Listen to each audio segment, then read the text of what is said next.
Simon Hunter had long given up hope of ever seeing his best friend, Chris, again. It had been years since Chris vanished without a trace, leaving only questions behind.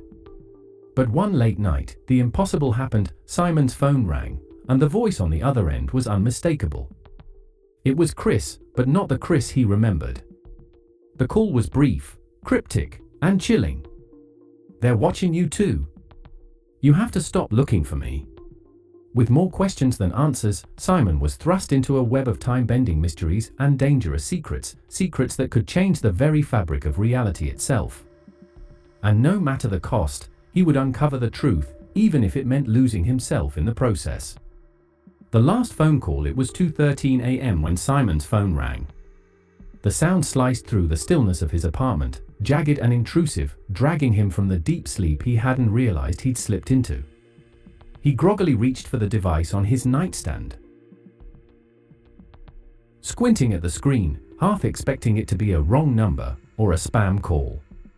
The name that flashed across the screen stopped him cold. Chris. His best friend. The man who had disappeared 3 years ago without a trace.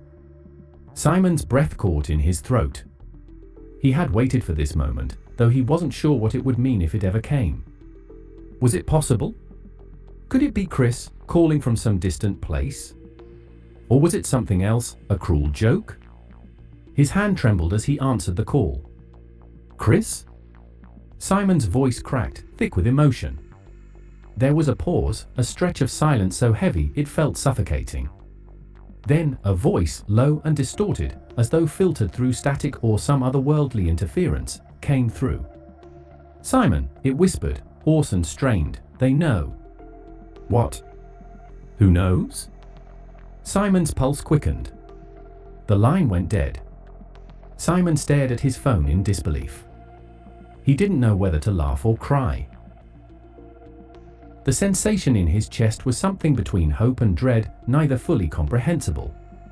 His mind raced, unable to fully process what had just happened. But the one thing he did know for sure was this: Chris was alive. The next morning, Simon couldn't shake the feeling that he had been sucked into something far bigger than just a strange phone call. He paced around his apartment, barely able to sit still. His hands were shaking, a mixture of excitement and fear coursing through his veins. It wasn't possible, he thought. Chris had been gone for 3 years. Vanished without a trace. No notes, no signs of foul play, no clues. The police had declared him dead after a year of fruitless searching.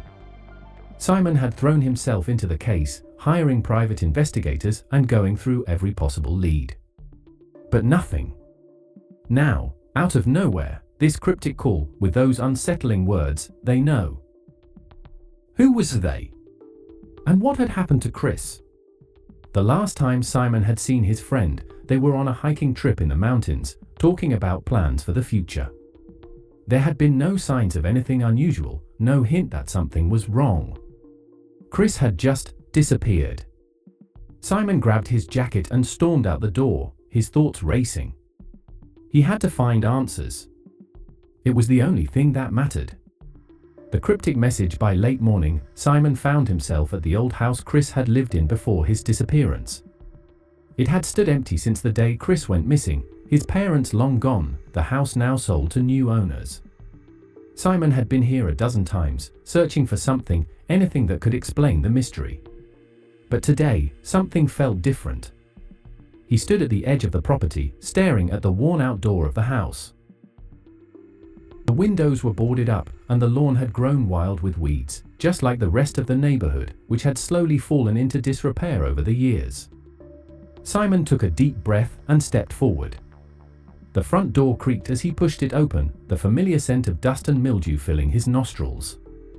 He'd been here too many times, but today, the place felt more oppressive, like it was holding secrets it didn't want to let go of. Simon moved through the house methodically, retracing his steps from the past. He went through the kitchen, the living room, and then up the stairs. It was in the hallway, near the small closet that led to Chris's old bedroom, that Simon noticed something odd. A small piece of paper wedged into the crack of the door frame. It was barely visible, but there was something about it that tugged at him. He pulled it free and unfolded it carefully. The handwriting was messy, hurried. The words were clear, though their meaning wasn't. "They're watching me. Don't trust anyone. I'm sorry. Please forgive me." Simon's heart skipped a beat. The message was from Chris. But what did it mean? And who were they? Investigation over the next few days, Simon became consumed with finding answers. The phone call, the cryptic message, it all seemed too real, too urgent, to ignore. He reached out to the few people who might have known something about Chris's disappearance, though he wasn't sure who he could trust anymore. His first stop was the old detective who had been in charge of the case. Detective Halverson had retired years ago, but Simon knew he might still have some insight. Halverson had always been an odd man, a bit of a loner, but he had been the one who kept digging even when the case had gone cold. "Simon," Halverson greeted him gruffly when Simon knocked on the door of his small office. "I thought you gave up on this years ago." "I did, but something's happened," Simon replied, his voice tight with urgency. "I need to know if you found anything at all, after Chris disappeared." Halverson paused, his gaze darkening. "There's nothing new to find. The case is closed. I've got nothing to tell you." Simon's frustration flared, but he forced himself to stay calm. "What about the phone call I received? The one from Chris?" Halverson stiffened at the mention of it, his eyes narrowing. "A phone call? You're not the first to get one of those, you know." "What do you mean?" Halverson rubbed his chin. "I've heard of people getting calls from missing persons. They're always brief, vague. No one's ever able to trace them. But I'll tell you this, Simon. If you're serious about looking for Chris, you need to be careful. Some things in this case aren't what they seem. There's a reason we couldn't find him." Truth behind the vanishing Simon left Halverson's office feeling more confused than ever. The detective's words gnawed at him. Some things in this case aren't what they seem. What did that mean? What had the detective uncovered that had been kept from the public? Simon decided to do what he did best, dig. He spent the next few weeks contacting old friends, checking records, following every lead. It didn't take long before he stumbled across something that made his blood run cold. A name. A person who had been involved in Chris's case from the very beginning, someone who had never been questioned, someone Simon had never heard of. Dr. Evelyn Harper. Dr. Secret Simon had never heard of Dr. Evelyn Harper before, but according to Chris's old records, she had been the last person to see him before his disappearance. She was a psychiatrist, a well-respected one at that, with a long list of patients and a reputation for treating some of the most difficult cases. But why hadn't anyone mentioned her name before? Why hadn't Simon heard of her?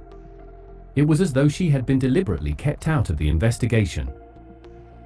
Simon tracked her down to her office, a sleek, modern building in the center of the city. The receptionist was polite, but when Simon asked to speak with Dr. Harper, he was told she was unavailable. "I just need a few answers," Simon said, his voice low and insistent. "Please, it's important." The receptionist hesitated, then picked up the phone. After a brief conversation, she hung up and turned back to Simon. "Dr. Harper will see you now," she said, her tone neutral. Simon stepped into Dr. Harper's office with a sense of unease. The room was calm, pristine, and cold. Everything about it felt clinical, controlled. Dr. Harper sat behind a large desk, her sharp eyes assessing him as he took a seat. "I've heard about you, Simon," she said coolly. "You're the one who can't let things go." Simon didn't waste time with pleasantries. "What happened to Chris? What do you know about him?" Dr. Harper's lips curled into a faint smile. "I know a great deal about him, but I'm afraid I can't share that with you." "Why not?" Simon pressed. "You were the last one to see him. What did you do to him?" Her smile faded, and for the first time, Simon saw something in her eyes that unsettled him. It wasn't fear. It was something darker, more calculated. Something that told him she was hiding something, and it wasn't just the truth about Chris. Hidden truth. Dr. Harper's eyes locked onto Simon's, an unspoken understanding passing between them. She didn't speak immediately. Instead, she leaned back in her chair, hands folded in front of her as though contemplating whether to continue. Simon's anxiety grew with every passing second. "You're not going to like what I have to say," Dr. Harper finally said, her voice barely above a whisper. "I don't care about liking it," Simon replied, his voice tight with frustration. "I just need the truth." She stared at him for another long moment, then nodded slowly, as if deciding to trust him, or perhaps simply indulging his persistence. "Chris," Dr. Harper began, "wasn't like most of my patients. He had unusual experiences. Visions, dreams, things that didn't align with the real world. But they were real to him, as real as anything. And I didn't know how to help him. Not in the way he needed." Simon's mind raced, trying to make sense of what she was saying. "What kind of visions? What are you talking about?" Dr. Harper hesitated. "Chris came to me years ago, seeking treatment for his experiences. He was convinced that someone was after him, that his life wasn't his own. But I couldn't help him. None of my methods worked. And when he disappeared, I thought he'd finally snapped. I thought he was lost." Simon's stomach twisted. "Are you saying you knew he was in danger and did nothing?" Dr. Harper's expression didn't falter. "No, I didn't do nothing. I tried. But sometimes the answers aren't easy. Sometimes the truth, it's worse than you can imagine." "Stop speaking in riddles," Simon snapped. "What happened to Chris?" The doctor leaned forward now, her eyes dark with something unreadable. "What if I told you that Chris didn't just vanish? What if I told you that he was taken, pulled out of time, so to speak?" Simon recoiled, his mind struggling to grasp the enormity of what she was suggesting. "Taken out of time? It's not as simple as you think," Dr. Harper continued. "There are forces at work in the world, forces beyond our comprehension. And Chris, he was entangled in something much bigger than we could ever understand." Simon shook his head in disbelief. "What do you mean? Who's pulling the strings? What's going on?" Dr. Harper stood suddenly, pacing to the window, as if to buy herself more time to consider her words. "There's an organization, Simon. An underground group that deals with things that shouldn't be dealt with. They study the gaps in reality, the places where time and space don't behave as they should. They have resources, technology, knowledge, and they've been watching Chris for years." Simon's heart was hammering in his chest. "You're telling me this is some kind of conspiracy? That Chris was abducted by some secret group because of what? A glitch in reality?" Dr. Harper turned to face him. "Not exactly a glitch. But yes, you could say that. Chris had an ability. Or maybe it's more accurate to say he was a part of something bigger than all of us. Something that made him a target." Simon was silent for a long moment, the weight of Dr. Harper's words sinking in. Was she telling the truth? Could it be possible that Chris had been taken by something far beyond his understanding? But there was one thing Simon couldn't deny: the call. It had been real. And if Chris had been pulled out of time, then that meant there was a chance, just a small chance, that he was still out there. "I need to find him," Simon said, his voice low and determined. "Where is he? How do I get him back?" Dr. Harper looked at him with a mixture of pity and something darker. "You don't understand, Simon. Even if you find him, you can't bring him back. Not the way you think." Simon clenched his fists. "I don't care. I have to try."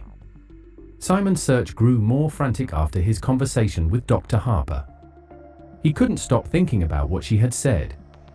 The idea of an underground organization manipulating reality, of Chris being caught in the middle of something far more complex than he had ever imagined, was almost too much to bear. But it made a twisted kind of sense.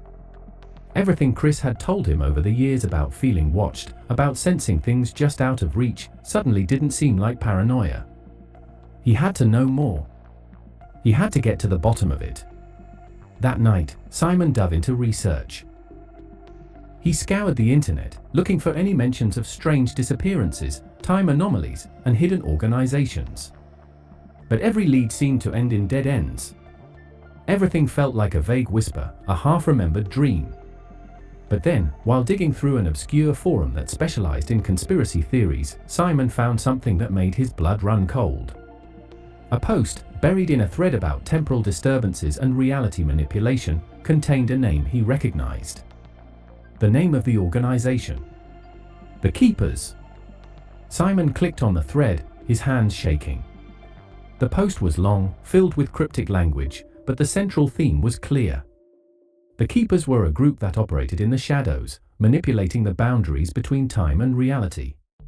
They studied anomalies, people who didn't quite fit into the timeline, who could exist in two places at once, or who had memories that didn't belong to them. Chris had been one of them. But how? Why? The post ended with a warning: the Keepers will stop at nothing to protect their secrets. If you're looking for answers, be prepared to lose everything. Simon felt a chill run down his spine. He had already lost so much. What else could they take from him? A few days later, Simon received another call. This time, the voice on the other end was clearer. No distortion, no static. It was Chris. But this time, he didn't sound like the friend Simon had known. Simon. Chris's voice was distant, almost as if it was coming from a different reality. You have to stop looking for me. Simon's heart raced. Chris, where are you? What's going on? I need to help you. Chris's laugh was hollow, full of something Simon couldn't place, guilt or maybe regret. You don't understand, Simon. I'm not the person you remember. I've seen things. I've experienced things that I can't explain. You wouldn't believe me if I told you. I don't care. Simon shouted, desperate. Where are you? What happened? There was a long pause, and Simon thought the call had ended, but then Chris spoke again, this time in a voice that sounded almost like a warning. They're watching you too. They know what you're searching for. You're not safe. Leave it alone, Simon. Don't come for me. The line went dead again. Simon felt like he was standing on the edge of something dark, something terrifying. It was as if Chris had been warning him to turn back, but why? Was it possible that the truth was worse than he could even imagine? That the forces at play here weren't just out to protect their own secrets, but something much more sinister. With each passing day, Simon's obsession with the case deepened. He could no longer sleep, could no longer eat. All he could think about was finding Chris, no matter the cost. But the more he dug, the more he realized the gravity of the situation. The Keepers weren't just a mysterious organization. They were a force that controlled everything, the very fabric of time and reality. And Chris? Chris had become a part of that system, a cog in a machine that didn't care about human lives. Simon's last resort was clear. He had to find the heart of the Keepers' operations, confront them, and demand answers. He wasn't sure what would happen once he did. But he had no choice. He couldn't walk away, not after everything Chris had said, not after everything he had uncovered. He made his decision. It was time to confront the darkness. The search led Simon to a remote facility, hidden deep in the woods, guarded by layers of security, both technological and human. He knew this was it. He had found their base of operations. The final step in his journey to uncover the truth. But as Simon approached the entrance, something deep inside him told him that once he crossed that threshold, there would be no going back. What he would find inside, he wasn't sure he could survive it. Still, he pressed forward. There was no turning back now. The forest surrounding the compound was unnervingly silent. No bird sang, no animal scurried beneath the trees, just an unsettling stillness. Simon's breath came in shallow bursts as he moved deeper into the woods. Every step seemed to echo too loudly in the unnatural quiet. The compound wasn't much to look at from the outside. A nondescript building, blending in with the natural surroundings, but Simon knew it was far more than just a research facility. This place was a hub for the Keepers, the organization that had been manipulating time, reality, and people's lives for far longer than Simon had initially imagined. As he approached the entrance, he saw two guards standing watch, tall, expressionless, with earpieces that made them seem like automatons. He didn't have the luxury of being subtle. With everything he'd learned, Simon understood that there was no way to just sneak in. The Keepers would already be monitoring him, watching his every move. Simon walked up to the gate, his heart pounding in his chest. He could feel the weight of his decision bearing down on him. There was no going back. Not now. Not after everything. He took a deep breath, then pressed the button on the gate's intercom. "I'm here to see Dr. Harper," he said, his voice steady, though his insides churned with nerves. For a moment, nothing happened. Then, the intercom crackled to life. "Who are you?" or a cold voice asked, its tone professional but distant. "Simon Hunter. I need answers." There was a long silence on the other end, and Simon's heart skipped a beat. Was this it? Were they going to deny him access, send him away to live in uncertainty forever? The voice returned after what felt like an eternity. "Come inside." The gate buzzed open, and Simon stepped forward, his hands clenched into fists at his sides. He knew this was it. This was the moment he'd been building toward, and whether or not he was ready didn't matter. He had come too far to turn back. The inside of the compound was sterile, blindingly white walls, endless corridors, and a sense of cold efficiency. It was like stepping into the heart of a machine. The deeper he went, the more unsettling the silence became. He could feel eyes on him, though he saw no one. Cameras, perhaps? Or something more. At the far end of a long hallway, Simon found the door he was looking for, Dr. Evelyn Harper's office. He hadn't seen the doctor in weeks, not since their last conversation. The place seemed eerily quiet, like a tomb. He knocked on the door. "Come in," came the muffled reply. Simon stepped inside. Dr. Harper was standing near a desk, the same calm expression on her face that she always wore.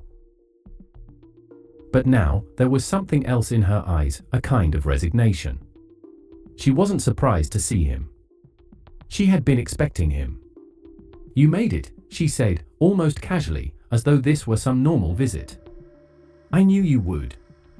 Simon didn't waste time. "Where's Chris?" Dr. Harper's lips parted as if to speak, but no words came out for a long moment. Finally, she let out a soft, almost imperceptible sigh. "Chris is no longer the person you knew. He's been changed, Simon." "Changed?" Simon echoed, his voice rough with frustration. "What does that even mean?" Dr. Harper's gaze softened for a brief moment. "Chris has been caught in something beyond the scope of time. He's part of something much bigger than either of us ever realized. The Keepers, they pull people like him out of time, people with abilities, people who can bend reality in ways we can't understand. They see them as tools, as assets." "Is Chris still alive?" Simon asked, his throat tight. "Or is he gone?" Dr. Harper's silence stretched on, the answer hanging between them like a thick fog. Finally, she nodded, but it wasn't the answer Simon had hoped for. "He's alive," she said softly, "but not in the way you think. He exists in multiple realities at once. He's trapped between worlds. And the Keepers control everything. They won't let him go. They won't let anyone go."